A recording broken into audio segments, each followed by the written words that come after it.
વડોદરા મહાનગરપાલિકામાં અગ્નિશમન અને તાત્કાલિક સેવાઓ વિભાગમાં નિમણૂક પામનાર સૈનિક, ફાયરમેન અને સબ ઓફિસરોને નિયુક્તિપત્રો એનાયત કરવામાં આવ્યા હતા.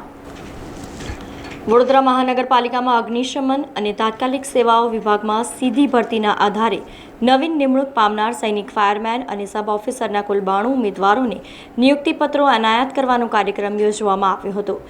આજરોજ માન્ય મેયરશ્રી, માન્ય ચેરમેનશ્રી, પક્ષના નેતા અને દંડકશ્રી અને બધાની હાજરીમાં ફાયરના 92 લોકોને 2 કેડરમાં ભરતીના જે નિમણૂક પત્ર છે એનાયત કરવામાં આવ્યા છે. તેમાં 83 ફાયરમેન છે અને 9 સબ સ્ટેશન ઓફિસર્સ છે. અમે 9 ફાયર સ્ટેશનથી 16 ફાયર સ્ટેશન તરફ જઈ રહ્યા છીએ. ફાયર સ્ટેશનની સંખ્યા વધશે એટલે આગામી સમયમાં પણ જે ભરતી કરવાની છે એની એડવર્ટિઝમેન્ટ બહાર પડી છે. ભરતી જે લોકોની કરવાની છે એની પણ પ્રક્રિયા ચાલુ છે. આગામી જે ચેરમેન સાહેબે બ્રીફ આપ્યું એ રીતે 424 લોકોને યા તો ભરતી અથવા ભરતીથી આગામી 6 મહિનામાં અમે ભરશું. છેલ્લા 2 વર્ષમાં 2210 લોકોને યા તો ભરતી અથવા ભરતીથી કરવામાં આવ્યા છે. આજે જે 92 લોકોને અહીંયાથી નિમણૂક પત્ર એનાયત થયા છે બધાને મ્યુનિસિપલ કોર્પોરેશનના આ પરિવારમાં હું આવકારું છું અને બધાને અભિનંદન આપું છું. સર, કેટલું ભારણ પડશે પાલિકાને જે 2210 ભરતી કર્યું અને અત્યારે જે કર્યું એ પ્રમાણે જે 24,000 રૂપિયા અને 40,000 રૂપિયાનો સ્કેલ છે અને 3 વર્ષ માટે પ્રોબેશન પીરિયડ પર છે અને આના પછી જે શું કહેવાય છે પરમાનન્ટ એ લોકો થવાના છે. એટલે એ પ્રમાણે જે બધા મહેકમો ભર્યા છે આ પણ ભર્યું છે એટલે જે ફાઇનાન્શિયલ ભારણ આવે છે પણ સામે અમે એની સામે લોકોને સુવિધા સત્વરે અને એની રિસ્પોન્સ ટાઈમ ઓછા ટાઈમમાં સારી સુવિધા આપી શકીએ એ માટે અમે આ જેમાં મેયર પિંકીબેન સોની, સ્થાયી સમિતિ અધ્યક્ષ ડોક્ટર શીતલ મિસ્ત્રી તથા મ્યુનિસિપલ કમિશનર દિલીપ રાણા ઉપસ્થિત રહ્યા હતા, જ્યાં તેમણે ઉમેદવારોને નિયુક્તિપત્રો એનાયત કર્યા હતા. આજ રોજ વડોદરા મહાનગરપાલિકા દ્વારા ફાયર સ્ટેશનમાં ફાયરમેન અને સબ ઓફિસર્સની ભરતીનું લગભગ 92 એટલે કે 92 જેટલા ફાયરમેન અને સબ ઓફિસર્સની ભરતીનું આજરોજ કાર્યક્રમનું આયોજન કરવામાં આવ્યું હતું. જેમાં જે 202નું મહેકમ હતું ફાયર ઓફિસરનું, ફાયરમેનનું, તેમાં 202નું જે મહેકમ હતું એમાંથી 125 જેટલી ભરતી ઓલરેડી થઈ ચૂકી છે અને એમાં આપણે 83 આજ રોજ એમાંથી 83 જેટલા ફાયરમેનોની ભરતી પ્રક્રિયા કરવામાં આવી છે. તો સાથે સાથે જે ફાયર સ્ટેશનમાં 360 જેટલા ફાયરમેનનું મહેકમ હતું એમાં 83 ફાયરમેન અને જે 202નું ફાયર સ્ટેશન ઓફિસરનું મહેકમ હતું એમાં 125ની ભરતી થયેલ છે. આમ આપણે અલગ અલગ કરી અને કુલ 92 ફાયર વિભાગમાં ભરતીનું આજરોજ કાર્યક્રમનું આયોજન કરવામાં આવ્યું હતું. જેમાં સબ ઓફિસરનું 20નું મહેકમ છે, જેમાંથી 9 ભરતી ઓલરેડી કરી દેવામાં આવી છે. તો 11 લોકોની ભરતી આગામી સમયમાં કરવામાં આવનાર છે.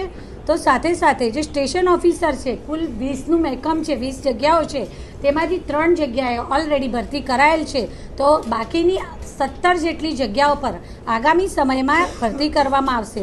તો જે ડિવિઝનલ ફાયર ઓફિસર હોય એમાં ચારની જે મહેકમ હોય છે તેમાંથી 2 ઓલરેડી આપણે ભરતી કરેલ છે. તો આગામી સમયમાં બીજા 2 ડિવિઝનલ ફાયર ઓફિસરની ભરતી કરવામાં આવશે. ડેપ્યુટી ચીફ ઓફિસર એ 2 છે જેની ભરતી ઓલરેડી થયેલ છે. તો જે CFO છે તેમની પણ ભરતી આપણે તાજેતરમાં જ એમની નિમણૂક પ્રક્રિયા કરવામાં આવી છે. આમ કુલ 92 જેટલા ફાયર વિભાગના ઉમેદવારોને આજ રોજ નિમણૂક પત્રો એનાયત કરવાની કામગીરી કરવામાં આવી. જેમાં જે ફાયરમેન છે તેમનો 26,000નો ફિક્સ પગાર જે 3 વર્ષ સુધી રહેશે અને જ્યારે રેગ્યુલર પે સ્કેલ પર આવશે ત્યારે તેમને 40,000 સુધીનો એમનો પે સ્કેલ થશે. તો સાથે સાથે જે ફાયર ઓફિસર છે તેમનો જે આજ રોજ ભરતી તથા બઢતી પ્રક્રિયા અન્વયે જે થશે તેમાં 40,800 ફાયર સબ ઓફિસરના છે જે 3 વર્ષ સુધી ફિક્સ છે અને ત્યારબાદ એમને જ્યારે રેગ્યુલર પે સ્કેલ પર લેવામાં આવશે ત્યારે 60,000 રૂપિયા સુધીનું એમનો પગાર ધોરણ કરવામાં આવશે. આજે 83 જેટલા ફાયરમેન અને 9 જેટલા સબ ઓફિસરની ભરતી કરવામાં આવી છે અને ફાયર સ્ટેશનનું જે મહેકમ છે કે જેમાં કેટેગરી પ્રમાણે પહેલી સંખ્યા ફાયરમેનની હોય, ત્યાર પછી સબ ઓફિસર હોય, ત્યાર પછી સ્ટેશન ઓફિસર હોય, ત્યાર પછી ડિવિઝનલ ઓફિસર હોય, ત્યાર પછી ડેપ્યુટી ચીફ ફાયર ઓફિસર અને ફાયર ઓફિસર.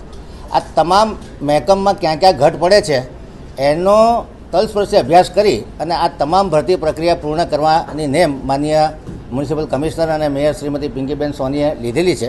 અને આજે એના ભાગરૂપે આ 93 જેટલા લોકોની ભરતી કરવામાં આવી છે. સરકારી ગાઈડલાઇન અને રોસ્ટર પદ્ધતિનો ઉપયોગ કરી અને કોઈપણ જાતના ભેદભાવ વગર પારદર્શી રીતે ઇન્ટરવ્યૂ કરી એક્ઝામ લઈ અને આ લોકોને આજે ભરતી કરવામાં આવી છે. 23-24 અને 24-25નું વર્ષ વડોદરા કોર્પોરેશનનું માનવ બળ વધારવા માટેનું ઐતિહાસિક વર્ષ રહ્યું છે. લોકોને રોજીરોટી મળી છે અને માનવ બળના આધારે કોર્પોરેશનની સેવાઓમાં સંવેદનશીલતા વધી છે, રિસ્પોન્સિવનેસ વધ્યો છે અને સાથે સાથે લોકોની સુખ સુવિધામાં વધારો થાય એ દિશામાં કોર્પોરેશન પ્રામાણિક પ્રયત્નો કરી રહ્યું છે. તમામ ઉમેદવારો જે લોકોને આજે નિમણૂક મળી છે એ સૌને અભિનંદન આપું છું. આજના કાર્યક્રમમાં માનનીય મેયર શ્રીમતી પિંકીબેન સોનીના વરદ હસ્તે તમામ ઉમેદવારોને અનાજપત્ર આપવામાં આવ્યા છે, નિમણૂક પત્ર આપવામાં આવ્યા છે, તમામને શુભેચ્છા આપવામાં આવી છે. અને માનનીય કમિશનર શ્રી કે જેમણે આખી પ્રોસેસ કરી છે અને ચીવટભર કામ કરી અને ક્યાં કયા ગાઈડલાઇનના આધારે ઇન્ટરવ્યૂ કરી શકાય એમની લાયકાત અને એમના પારદર્શી ઇન્ટરવ્યૂ કરી અને આજે આ આખી પ્રોસેસને ઓપ આપ્યો છે એ બદલ એમનો પણ ખૂબ ખૂબ આભાર વ્યક્ત કરું છું. એમને પણ ખૂબ ખૂબ અભિનંદન આપું છું. સમાચારોના સતત અપડેટ માટે TNN ન્યૂઝને YouTube પર સબસ્ક્રાઇબ કરી બેલ આઇકોન પ્રેસ કરો અને અમારી સાથે જોડાયેલા રહો Facebook, Instagram અને Twitter ઉપર.